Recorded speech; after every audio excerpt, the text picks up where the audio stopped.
Musées, théâtres, cinéma, les sorties pour les élèves ne sont plus vraiment d'actualité. En cause le gel du pass culture par le gouvernement, un dispositif qui permet aux enseignants du secondaire de réserver des activités culturelles et artistiques. Un coup de frein vécu comme un coup de massue, y compris chez les artistes.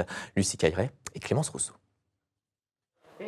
Jouer sur scène, parfois devant des collégiens ou des lycéens, cela pourrait devenir rare pour cette compagnie picarde. Le gouvernement vient de geler l'enveloppe qui finançait leurs interventions en milieu scolaire. Il y a déjà des gens qui ne peuvent pas valider leur projet et il y a déjà des annulations. Ce n'est pas notre cas, mais ça va venir. Nous, on n'avait rien cette saison-là jusqu'à juin, mais la saison prochaine, sur un nouveau spectacle, on a plein d'actions avec des collèges et des lycées qui sont menacés et des dates de représentation. Et quand on nous demande de faire tant de représentations pour pouvoir prétendre à des subventions, si on nous empêche de jouer, ça devient très difficile.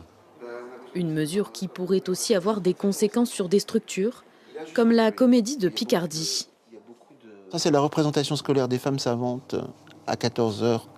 Fin mars, 14 Voilà. heures. Alors effectivement, si tous ces jeunes ne viennent pas, on va être amené à annuler la représentation.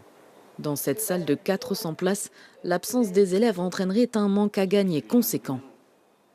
Sur une saison de septembre à juin, cela représente environ 50 000 euros. Donc finalement, nous risquons de nous retrouver avec des salles au quart vides. Voilà, c'est quand même une mauvaise nouvelle pour les recettes billetterie du théâtre. Nous avons besoin quand même de savoir rapidement ce qu'il va en être, puisque finalement, si les groupes scolaires ne peuvent pas venir, nous allons remettre les places en vente et donc nous avons besoin d'une réponse rapide. Les enseignants aussi veulent des garanties. Théâtre, cirque, cinéma. Pour les syndicats, ce pass permet de rendre la culture accessible à tous. Si vous n'avez plus ce dispositif, comment vous financez certains projets?